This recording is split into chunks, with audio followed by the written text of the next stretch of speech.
welcome to the second week of IFPDA Print Month. I'm David Tunick, president of the IFPDA, and at the outset, let me say how grateful we are to the Metropolitan Museum of Art for this collaboration, and in particular to Met curator Jennifer Farrell for organizing this symposium. The symposium is in 3 parts on successive Mondays and is devoted to the extraordinary Grosvenor School of Modern Art and Artists. Today is part 1. You know, time seems to pass so quickly nowadays. Everybody's in a hurry. Speeding up is one of the psychologically important features of today. Traffic problems, transportation problems. Everybody's in a rush, either for work or pleasure. Those are not, in fact, my words, though they could have been written today, probably by any one of us. It's a quote from 1925 from a Grosvenor School artist and one of the founders, Claude Flight. It was his description of modern life and movement in what was a rapidly changing world between the wars. The Roaring Twenties, of course, gave way to the Great Depression, fascism, and another war. It was a cry out and the basis of the astonishing linocut images that you will see in the symposium and in the upcoming exhibition organized by Jennifer Farrell of prints from the remarkable Garfield collection. Jennifer Farrell, from whom you will hear shortly, is the curator of modern and contemporary prints and illustrated books at the Met. Jennifer is responsible for an exhibition we all look forward to at the Met, opening on November 1st, entitled Modern Times, British Prints, 1913-1939. It will run through the first week of January and be accompanied by a book published by Yale University Press. The book and the exhibition will, I'm sure, be groundbreaking and dazzling, as we've come to expect from Jennifer. You won't want to miss it or any of these Print Month presentations that will prepare you for the real thing, the astonishing images, as I've said, of the Grosvenor School artists. I'm not going to provide you with what is a long list of degrees, exhibitions, and other wonderful achievements that Jennifer Farrell has to her credit, and only mention that she has worked with and lectured at a remarkable number of museums in her career, including Smith, Yale, UVA, the Whitney, the Morgan, and the Museum of Modern Art. A quick word about logistics. There is a Q&A button with which you may be familiar already at the bottom of your screen. If you take your cursor and hover over it, you will have the opportunity to type in questions on your keyboard. With close to 200 people registered for this part 1 of the symposium, I hope you will understand that in the end, we are not likely to be able to get to all the questions. And now over to Jennifer Farrell, who will be your moderator today. Thank you, Jennifer. Okay, thank you, David. That was really. Oh. Here we go. Thank you, David. That was really fantastic. And very welcoming.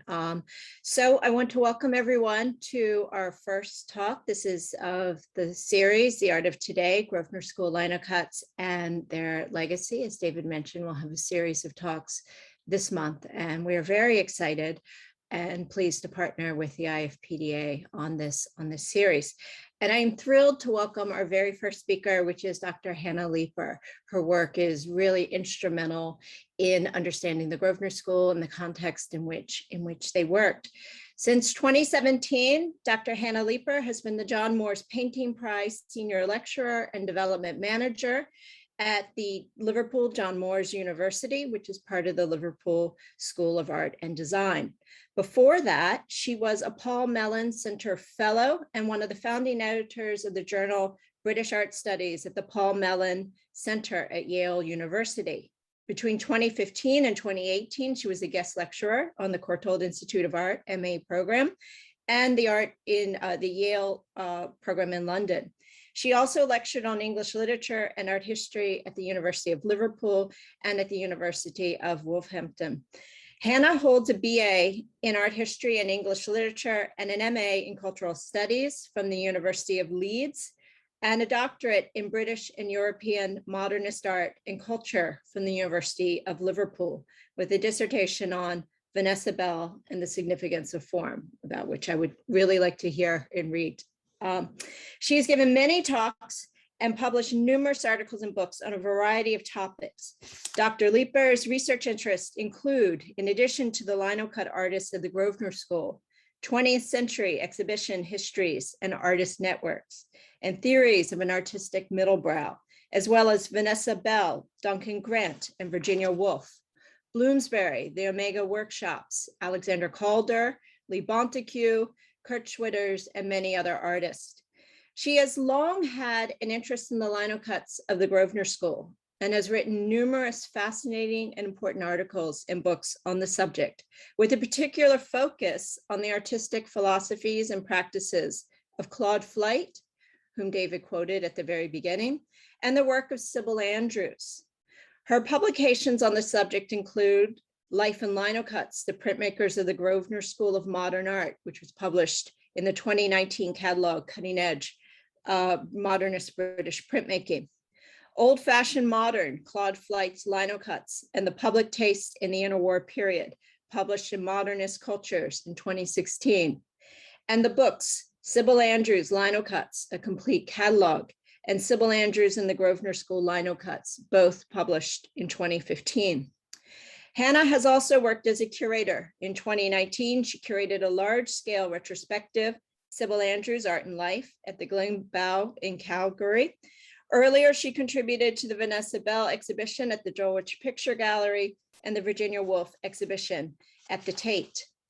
Today, her talk will be Perceptive Printmaking, Grosvenor School Linocuts, and the Middlebrow market, which will be incredibly fascinating and add greatly to our understanding of the moment in which the Grosvenor School artists worked, as well as their work itself. So with that, please welcome Hana, and we are thrilled to have her today.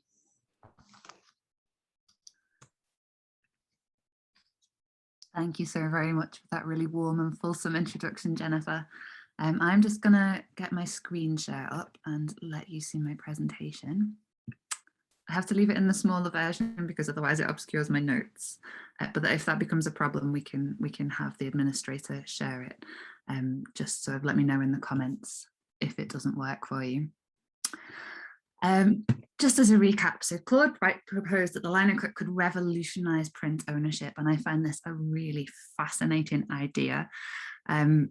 At that particular moment in the interwar period, he proposed to couple together form, function, and affordability to create a whole new market.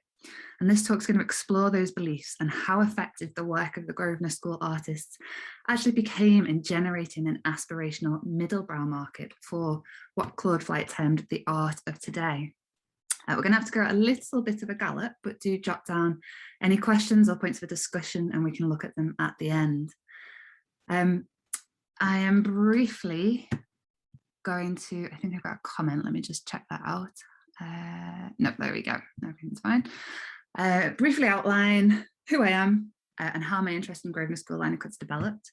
I'm going to discuss Claude Flight and the Grosvenor School, Flight's goals for the linocut, what Middlebrow scholarship is all about, and how it can relate and help us have a really useful framework for Flight's work and the work of the Grosvenor School, and how far Flight's ambitions were realised or unrealised.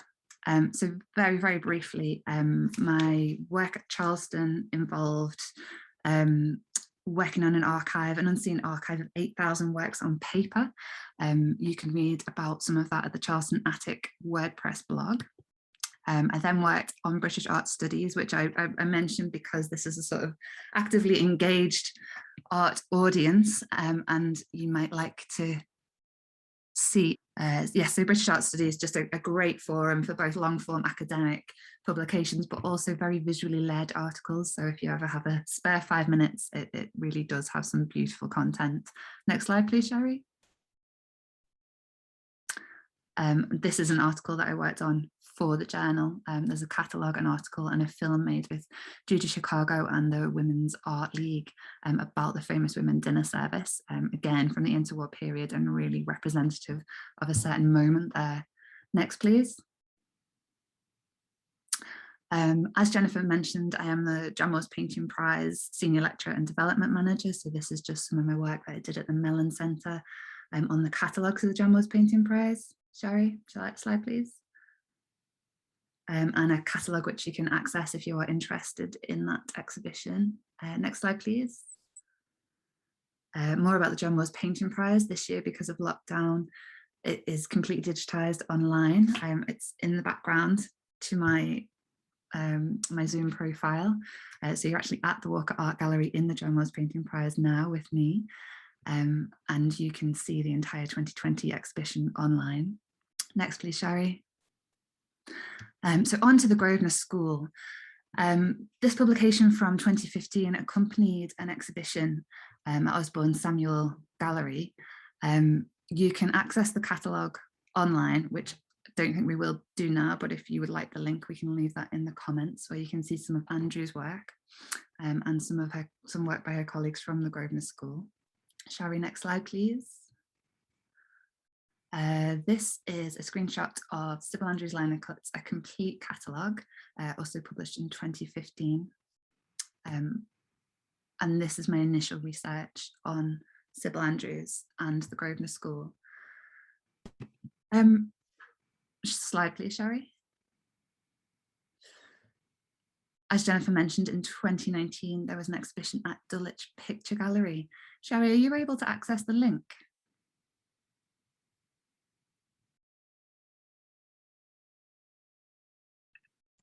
Which link? Okay, I'll send it to you in the comments now. There's a nice video that we can just see to introduce some of the images in that exhibition. It's in the comments now.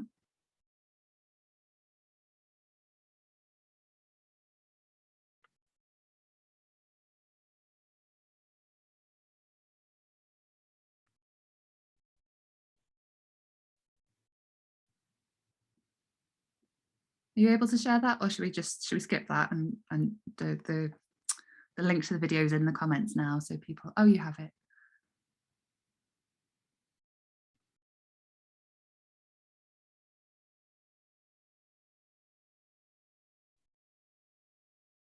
Okay, I think these are just some images, but they're nice to look at. This image was the catalogue cover.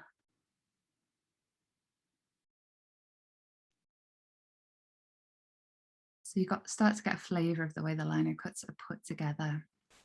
Can we go back to the presentation now, please, Sherry?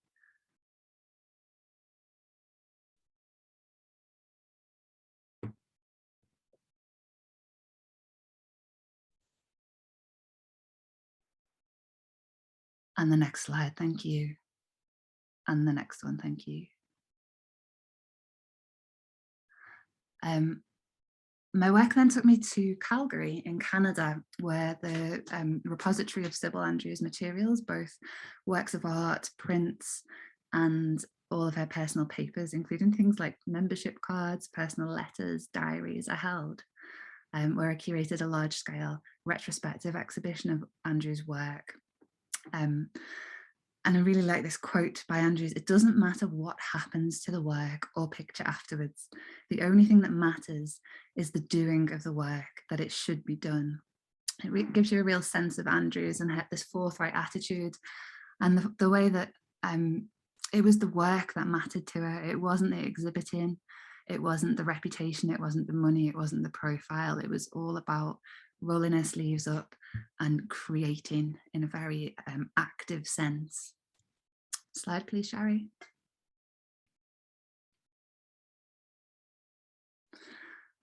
So I wanted to talk a little bit about what drew me to the Grosvenor School linocuts. The first thing, I'll be honest, was serendipity. I travelled to Canada in 2011 and went to a small island called Quadra on the northwest Pacific coast. A very, very beautiful place. This is a picture of the beach that Andrews would have stood on and looked out over Desolation Sound.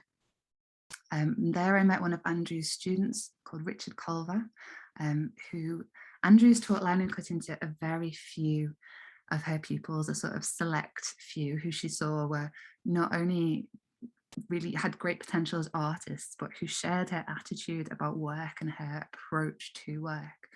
And one of them was Richard Culver, who was a very accomplished linocut printmaker himself. And he spent a lot of time with me just talking to me about Andrews and his beliefs that her work was really, really neglected and overlooked, and that not just her work, but her philosophy should be more widely known. And I became very, very interested and realised that throughout my studies, I had not encountered the Grosvenor School artists whatsoever. They're in none of the art histories that I've studied, none of the sort of the books that I've read about the period. They don't really feature, despite the fact that their work in terms of subject matter is very representative of that era.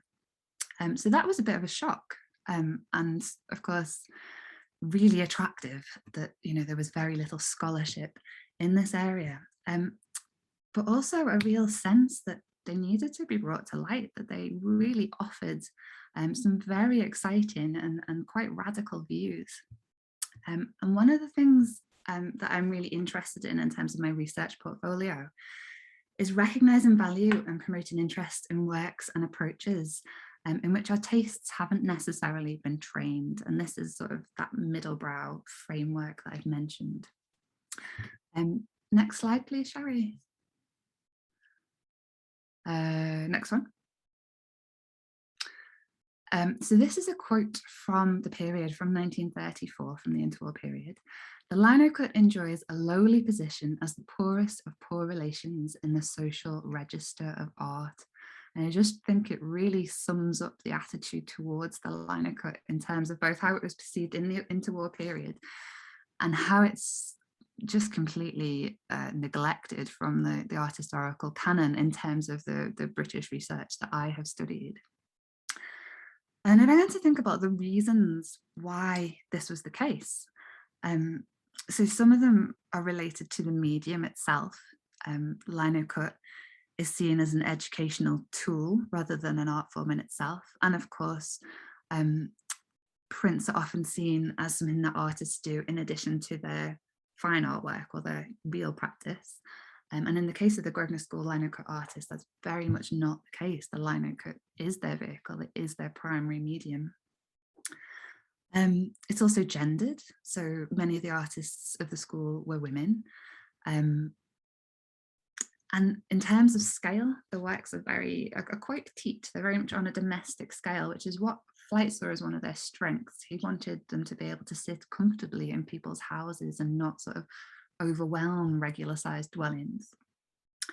There's the fact that Flight was an organizational force, but the movement, if you can call it that, lacked cohesion. The principal artists very quickly spread around the globe after a brief period in London together. And one of the things that sort of really interests me in terms of my academic work is the fundamental problems with Flight's imagined audience, with who he imagined might want to buy these prints and why they might be interested in them. So Sherry, next slide, please. And this is an image of Edith Lawrence and Claude Flight. So I'm going to talk a little bit about Flight. He was a very unusual and interesting character. He really subverts well-trodden artistic trajectories. He was born in 1881 in South Kensington, London. You might know that the Victoria and Albert Gallery and the Science Museum are also based there. And it was quite a cultural area to be in now and during that period. His father was a mineralogical, an authority on meteorites, and he worked at the British Museum. Now, Flight was a bit of an all-rounder, a bit of a jack of all trades. He had quite a varied career before he settled on art. He began in an engineer's office straight after school. and he then took up librarianship for 18 months. He then moved to Sussex, which in the early 20th century became a county where a lot of artists and writers found their inspiration. They would either keep a dwelling in London and then go and spend some holidays or some intensive working time in Sussex, or move to Sussex permanently. And Duncan Grant and Vanessa Bell are an example of that. And in fact, Claude Flight's neighbour, where he was a farmer and a beekeeper, was Rudyard Kipling. It'd be really interesting to investigate whether there was much synergy between the two of them, whether they interacted, but that's for the future research list. So it was only in 1912, when Flight was 31, that he turned to in a really serious fashion to art, and he enrolled at the Heatherley School of Fine Art in London. Now, interestingly, Flight is omitted from the histories, from the canons of art, but the role of Heatherley as an art school is also really, really underplayed. It was quite a ferment of lots and lots of artists doing lots of types of training in different practices, often at the beginning of their career or on a part-time basis. And it's still a functional art school. It's a really exciting place to go to visit and be. So at the start of the First World War, Flight volunteered as a farrier with his experience as a farm worker, and subsequently became a captain in France. And he used the time in France after demobilization to spend time at the art schools in Paris. So this is sort of, I suppose if he'd got there before 1914, there would have been a huge amount of prolific artists there practicing. Post-war, not quite as many, but starting to ramp up again. So he would have rubbed shoulders with all kinds of people, both British students who'd gone over to study and French and European artists. And he was really inspired by that lifestyle and decided, he had a little bit of money from demobilization, to buy a Neolithic chalk cave on the Seine, 40 miles from Paris. And this became a real sanctuary for him. It became a summer retreat where Lawrence and Flight would go when it was warm enough. They'd often take students over with them. And Flight spoke of the simple pleasures that they enjoyed there. In an interview, he said, "It is here that I cook, sail my canoe, sketch, and dream," which is a rather lovely image floating about on the Seine there. So in the 20s, Flight is quite instrumental in the London art scene. He's making these geometrically constructed works in oil and watercolour, and he's a member of the 7 and 5 Society, which is a really progressive art society. And he's a member from 22 to 28. And so his fellow members are people like Barbara Hepworth, Henry Moore, Ben Nicholson, Christopher Wood, Francis Hodgkins, Ivor Hitchens, and John Piper. Names that we are very familiar with, work that we are very familiar with, but no mention of Flight, which is really interesting in itself. And at the time, his works were the subject of critical acclaim. They were reproduced in colour in the leading art magazines, like The Studio and Colour and Artwork. So it is quite remarkable that we know so little about him now.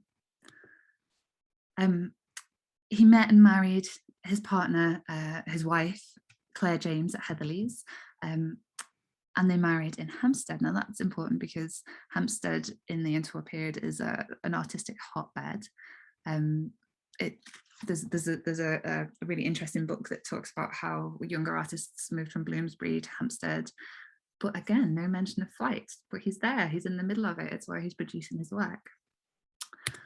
In 22, he'd separated from his wife.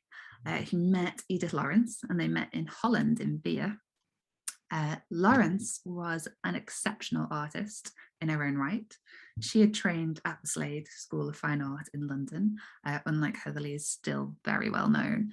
And the remarkable artists who studied there are well documented. Lawrence was there at the height of London's artistic ferment between 1910 and 1914. She's in a class that included the stars of the Crisis of Brilliance generation, alongside Stanley Spencer, Paul Nash, Mark Gertler, Richard Nevinson, Dora Carrington. She was a prize-winning student. held in esteem by students and teachers alike. And she was working in various media, including textile design and the linocut. And there seemed to be a lot of overlap between textile design and the linocut. So in 1925, they moved to a studio together in St. John's Wood, and thereafter they became lifelong partners and artistic partners, and produced a lot of work side by side. They also founded an interior design business in 1927, which is a completely intriguing proposition, and again, something to research in the future.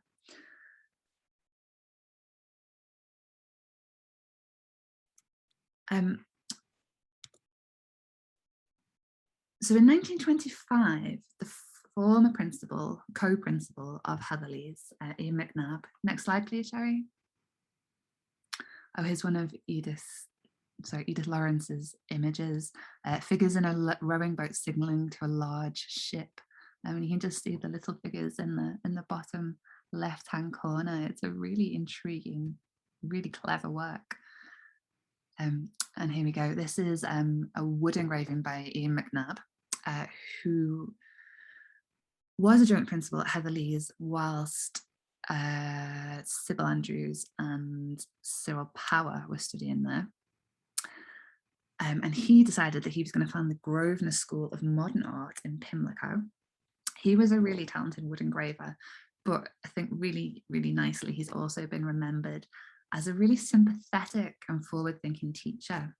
So the school prospectus emphasised the school's aim to encourage students to express their own individual ideas rather than be forced to accept worn-out academic theories. And I think that's something that is really reflected in the work of the Grosvenor School linocut artists. So just to clarify, the Grosvenor School of Modern Art is not the same thing as the Grosvenor School group of artists. So the Grosvenor School group of artists either studies or worked at the Grosvenor School of Modern Art. And McNabb recruited his students from Heatherley's as part of the staff. So unfortunately, in a rather, unfortunately sexist manner, Sybil Andrews is recruited as the school's secretary, whereas Cyril Power is brought in to teach classes on architectural drawing and lecture on form and ornament, and Flight is brought in to teach the art of linocutting because he's already a big proponent of linocutting by this point. And it's a really fortuitous alignment. And I don't think Andrews was entirely happy about being secretary, but she and Cyril were able to study the linocut with Flight while they were there. No one stayed for very long. So Andrews left in 1928 and Flight left in 1930. But during that very brief period, they formed the nexus of this aesthetically cohesive, yet really critically undervalued group in British art. So Flight had been thinking about the linocut for a little while before then, and he credited the Austrian art teacher Franz Zizek as being the first European of any standing to begin using linoleum colour printing in what one may call a European way. So Flight's deeply impressed by Zizek's use of the linocut as both an expressive teaching medium, and he called for similar projects in British government schools for better art education and using the linocut in that respect. Can we have the next slide, please? And he used linocuts by Zizek's pupils to illustrate his books. So we've got The Flight of the Eagles. Shari, could we have the next slide, please? Okay, I'll just move on. And Flight's also aware of the linocut work of Horace Brodsky and Henri Gaudier-Brezka, which he displayed in the inaugural Grosvenor School Linocuts exhibition in 1929. So Brodsky was an Australian artist who'd lived in London between 1912 and 19, and he'd begun to work with linoleum rather than woodblock, and he'd introduced it to Brezka. And his Brezka's wrestlers which riffs off a motif that he displays at the Amiga workshops on a marquetry table. So it's really interesting the way the Amiga workshops and the Grosvenor School kind of interact a little bit in terms of form and style, and what they were setting out to do in lots of ways.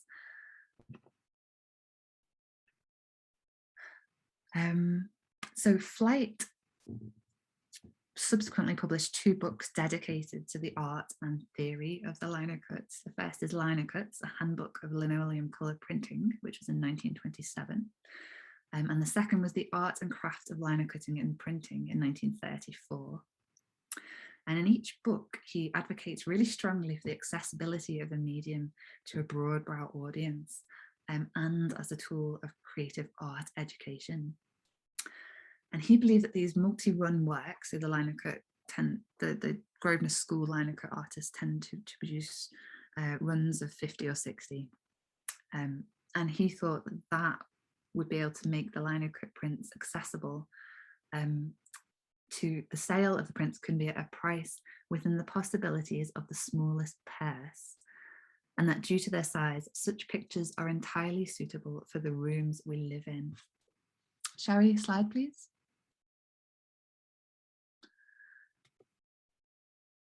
And this quote goes some way towards explaining Flight's aesthetic theories, and perhaps why Grosvenor School works haven't become a major part of the art historical canon.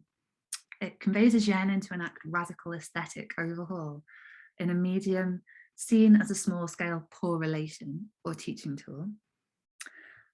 Flight just saw this great potential in the nimble nature of the linocut, whilst others dismissed exactly the same qualities. And he says, the art of today must be in relation to the life of today. The tide of taste has returned towards simplicity and unity of conception. And again, these are ideas that are being bandied about by a lot of the artists and critical thinkers in the period. So if you look at the work of Roger Fry and Clive Bell and their aesthetics theories, these terms are very familiar. Sybil Andrews also writes a manifesto called The Art of Today.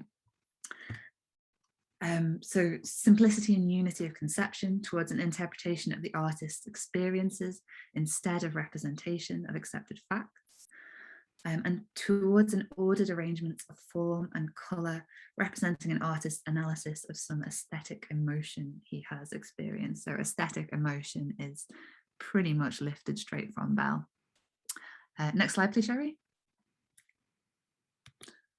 He also draws attention to the domestic use of the linocut. So living in ugly homes adorned with ugly furniture and hangings, the average man has grown up without training in the arts. So both passive and active training there, the things that we see on an everyday basis, but also art education. And he does not realise that the greatest and most satisfactory of all the pleasures is denied to him. So art is a sort of fundamental, basic, humanizing pleasure that, you know, after the devastation of the First World War in Europe, is something that is very much needed in people's lives. Next slide, please, Sherry. And he really emphasized art education. It's really interesting. There's echoes within this quote from the Futurist Manifesto. And it, you know, the echoes of other aestheticians' theories in his writing does show that Flight is in the midst of these movements, and he's very much, I mean, some of them are written a little bit later. So the Futurist Manifesto comes just before the First World War. But it's, you know, he knows these artists and he knows their work.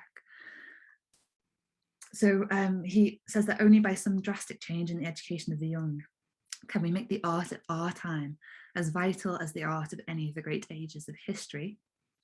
And he talks about here in England in the present day is the chance of creating an art which will appeal to the people.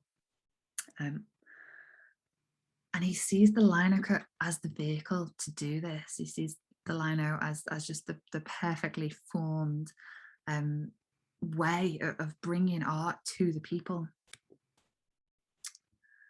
So during the 20s and 30s, Art was an active writer and editor and critic as well as artist. Sherry, can you, next slide, please?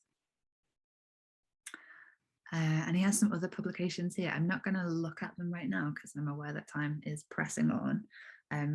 But he edited Arts and Crafts Quarterly for several editions around 1927, and together with Lawrence wrote numerous educational books for children, each illustrated with linocut plates, including a little about art, a little about geography, a little about history. And this really quite racy book, quite satirical, very much in the print tradition of the 18th century satirical print, called Christmas and Other Feasts and Festivals in 1936, which is just really interesting to look at. Slide, please. Next slide, please. Great.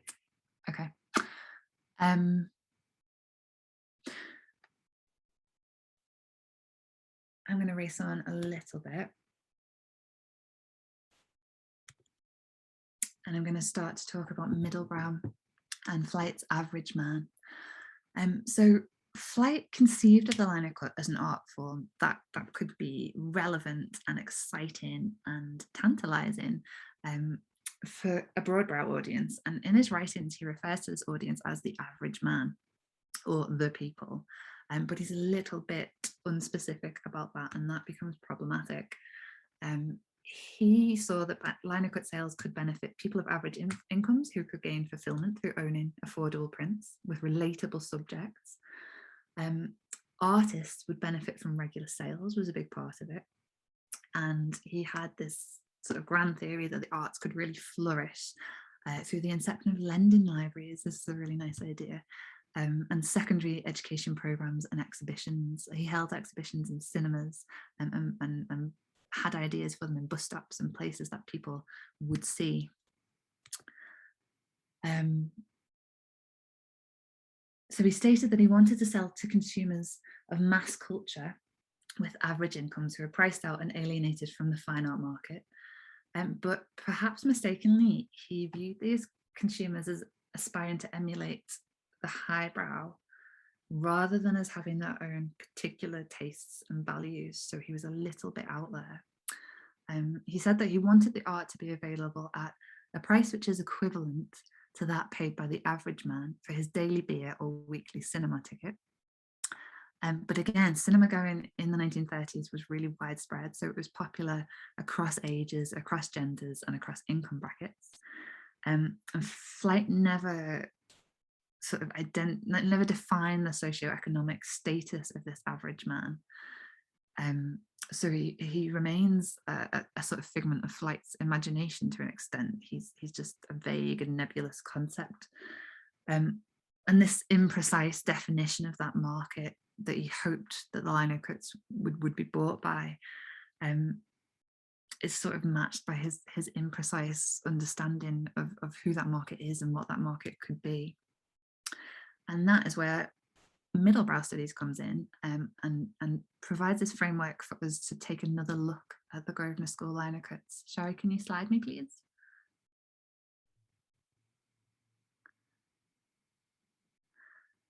So Middlebrow Studies is the study of Middlebrow culture, and it matters because it illuminates a particular set of tastes, institutions, and social practices that are associated primarily with the aspirational middle class in the early to mid 20th century. And this is important because it helps us understand the relationships between elite, popular, and intermediate cultural production.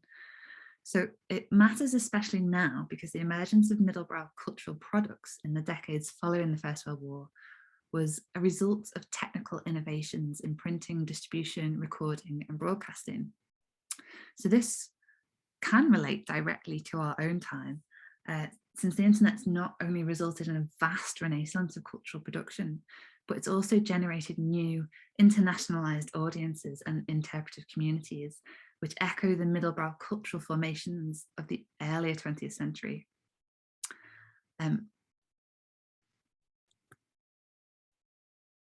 But Middlebrow has been very much disparaged, both in the interwar period and in current critical thinking. Shari, can you fast forward 2 slides, please? And the next one.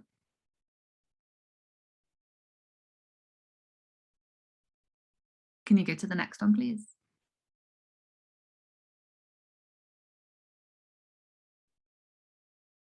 Oh, okay, no worries, don't worry.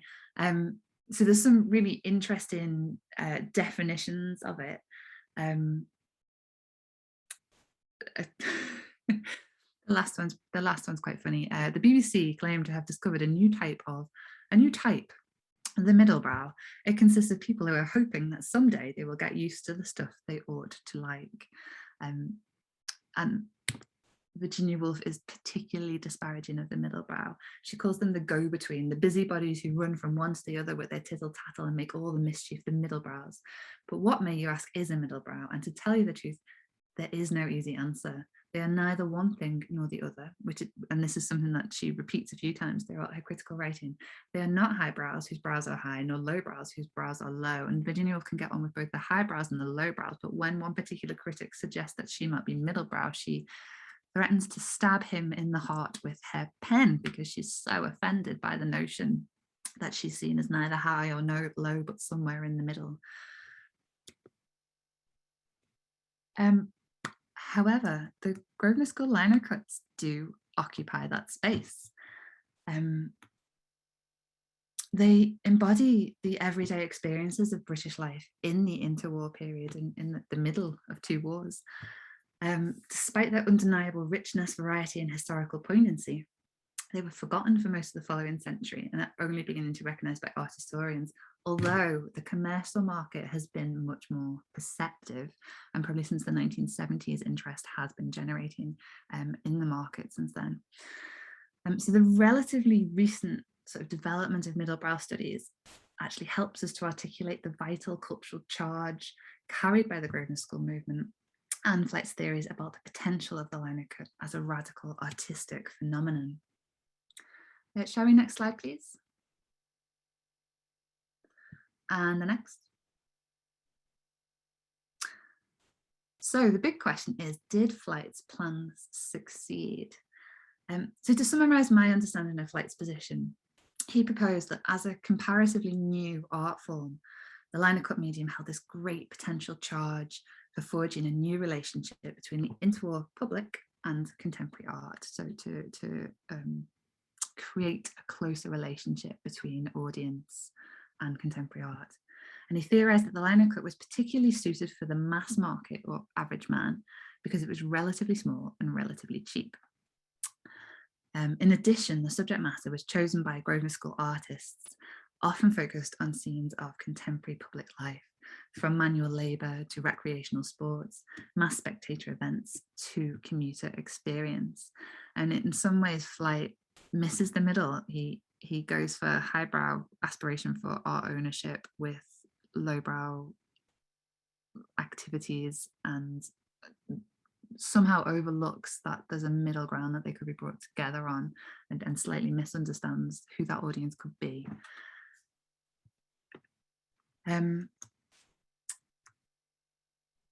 So I propose that Flight's utopian vision for mass modernism was frustrated by this limited comprehension of the average man, and the absence of suitable critical and commercial apparatus to enable the public to meet him on the terms that he desired.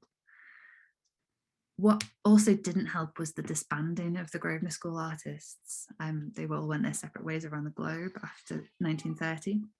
And Flight's subsequent illness, the Second World War, just put a stop to their exhibitions. And the price wasn't actually within reach of the average man. It wasn't the same price as a beer or a cinema ticket. It was substantially more costly. And exhibitions, although Flight did try to stage them in more accessible places, weren't necessarily, were often in small commercial galleries in London. And they did travel, and there was travel nationally and internationally. Here we go. So there quite often be images by several of the artists based on one popular mass spectator sport or entertainment. For example, there's a work by Power, by Flight, and a work by Andrews based on the racetrack at Brooklands. Quite often, Power and Andrews would work together to draw scenes from to print scenes from public transport. The sketchbooks are full of them. So they're really on the ground and, you know, embodying the experience of the average Londoner, both on their way to work and to leisure pursuits. I'm going to rein it in there and take some questions, if that's okay. Wonderful. Thank you. Thank you, Hannah. Thank you for this wonderful presentation. I just have so many questions. I think I could keep you here for another few hours, but in the interest of streamlining and summarizing what some people have written, if you could just speak maybe just a little bit about the ratio of cost of the linocuts to how much artists earned, because I think in your writings you talk about that gap, that even though they were priced more than the average man, whomever that is, you know, and the time and the labor involved in producing linocuts, as Rachel Mustala showed very clearly. So I wonder if you could speak to that just a little bit, the economic reality. So the economic reality is that Andrews, you know, later writes about her students laughing at her because she would tell them that she was subsisting on an apple a day and a slice of cheese. You know, they were living in very, very limited, straitened circumstances. I think Flight's idea was that, you know, people could afford these linocuts and they couldn't. And his idea was that they could sell enough linocuts to make a living, and they couldn't. Andrews was selling dry point etchings. Flight is editing, he's lecturing. You know, they can't survive from sales. I also wondered if you might, much of the language that Flight is using, the average man, art into life, if it very much mirrors what was also going on, obviously, with the Bauhaus and with constructivists and other artists. I wonder if you might speak to that, because it seems like you said that when we look at the histories of the period with modernism, the Grosvenor School are not included. Then you even get to books dedicated to British interwar modernism, and they're not included. And when people encounter them, they do talk about how they are so representative of the period. So I guess it's two parts. If you could situate the Grosvenor maybe internationally, you know, some of the discussion and the politics of the Grosvenor, as well as you know, the overriding question of why this art has not been included as much as it should, when other art that appealed to the Middlebrow audience in other places perhaps has been accepted now. Yeah, I mean, I wonder if there's something there about the particularly British audience after the First World War.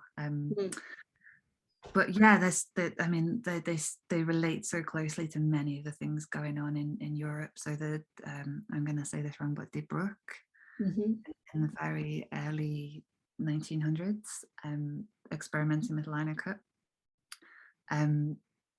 The futurists, there are quite similar values. So although the futurists have this great machismo and they want to be very masculine and have all this energy and go to war, formally, in terms of aesthetics and schema, Flight and the Grosvenor School have some very similar ideas, and wanting to reinvigorate culture, wanting to take the focus away from museums and a static form of more canonical historical art and make it more expressive. Even though the Grosvenor School are very you know, they accept craft and they accept women, and they have a much more inclusive stance. So yeah, there's lots of interesting work to be done to look at in relation to Russian constructivist posters and art for the people, and later British schemes for posters for schoolrooms. They're not linocut, but they're never spoken about in the same context. I wrote about them. I'm so glad you brought that up. I also, that when you mentioned posters, thinking of Edward McKnight Kauffer with Mm. his work for Frank Pick, and if you could maybe, if you see Sure. links between those posters, which were truly priced at a much lower rate. And then maybe another question that relates to price and exhibition is a role of Redfern and the Linocut exhibitions that Claude Flight organized, or initially the British Linocut, as well as that were later taken up by Ward Gallery and that traveled internationally. If you could just say a few words about the role of those exhibitions. Let me reverse slightly Okay. to Frank Pick and the London Underground posters. So Andrews and Power formed an amalgam called Andrew Power. Mhm. And they also produced posters that would have been displayed alongside McKnight Kauffer's kind of work. And this was just a brilliant opportunity and such a clever way to have contemporary art displayed in public places. But it's seen slightly differently. Like public poster art is seen by a British audience as quite different from linocut prints and ownership. So the London Underground posters are radically successful and beloved, and seen as a public modernism, a public amenity, whereas the Grosvenor School prints sort of never managed to get onto that stage. And interestingly as well, the Andrews Power posters, which I've written about for the unpublished catalogue for the Calgary exhibition, on further investigation, seem to have been made solely by Sybil Andrews, which is sort of interesting in terms of, well, why is she asking Power to go in with her? Like, what is it about having a male figure attached that makes her feel more confident to go along to Frank Pick and say, hey, let's buy these designs, please? So yeah, I mean, there is something about modernism in public in the interwar period that is very gendered as well, and the Grosvenor School kind of books that trend. So second half of that question, the role of the Redfern is just completely instrumental in supporting the artists. You know, there's a ready-made audience there. And Flight works very hard to get these exhibitions together, but it's great because, you know, they hold them almost annually for almost 10 years, and give real support in those terms. So sales are made, audiences come to see the exhibitions, but they're very much, from my understanding, an audience who are already engaged with contemporary art. They're not actually reaching a new audience here. Yeah, you wrote very, very well about that, about the publishers of Flight's books and the venues that he actually exhibited in that wonderful article that you did, Old Fashioned Modern. I wonder if you might also say a little bit more about the relationship of the Grosvenor School linocuts, as well as Flight and Lawrence's interior decoration, and the earlier precedents, the Omega, and as well as the Rebel Arts Center, which is, of course, broke off from Omega.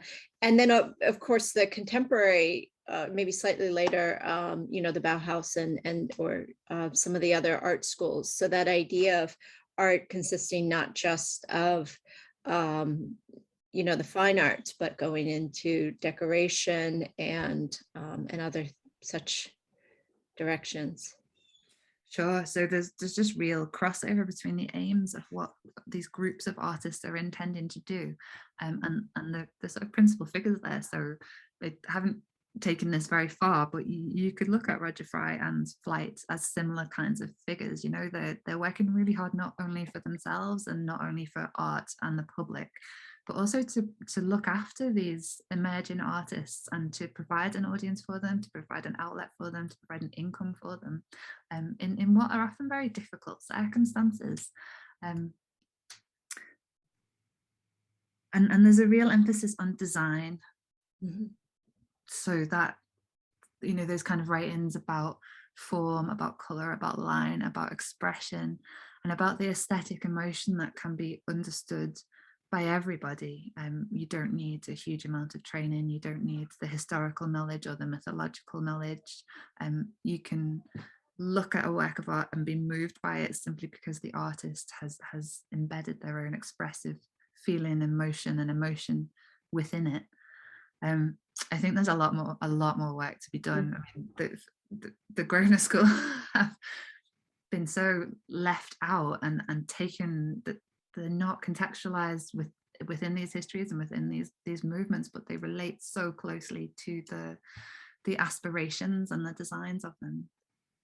The last question, I see we're running out of time, is something I ask everyone who works on the Grosvenor School is, aside from Flight, who was a socialist, which he talked about in his writings, do you have any indication of the political leanings of the other members? Because this is, of course, extreme polarities within Europe, within the world, and within Britain too, with the very strong Communist Party, as well as the rise of fascism, which of course attracted many members of the Vorticist group, most notably, I guess, Wyndham Lewis and Ezra Pound. So I wonder if you could speak about anything you've discovered or any concepts about that. Sure. So I don't see their names in organizations like the AIA, the Artists International Association. So no kind of pronounced communist or extreme socialist values, but obviously through their work and what they're looking at and how they express themselves and Flight writing, you know, they are fairly left-wing. They're sort of interesting in that Flight and Power, the older male contingent, are slightly older than a lot of the younger women in the group. And Power has this Roman Catholic background, but he has an architectural practice. He's quite well established. He has a wife and children, and he leaves all that in the early 1920s, 1922, 23, to move to London with Sybil Andrews. But they never officially, you know, admit that that's a relationship and that's what's happened. So they keep things quite quiet and quite close. I mean, one of the things that Sybil Andrews did is at the outbreak of the Second World War, she moved to the New Forest to be as quiet and as away from war and politics as she possibly can. And she later goes on and does war work. She works in the First World War and the Second World War in a very mechanical, very physical way as a welder and a ship builder. So yeah, there are these traces of quite strong socialist political leanings, but they shy away from statements of that. Yeah. Well, thank you. I think that's absolutely fascinating. I'll hand the microphone over to Jenny. Thank you, Jennifer. Thank you, Hannah, for sharing your research with us and leavening it with so much warmth and humor. I invite everyone to join us next Monday for the second program in the Symposium with Marcel Juste, co-curator of the forthcoming exhibition in Zurich, The Excitement of Modern Life, Lil Schutte and the Futuristic Linocut. Tomorrow, we have Phil Sanders for the IFPDA Foundation Book Award with his award-winning book, Prints and Their Makers. And thank you all very much for joining us. Thank you very much for having me. Thank you.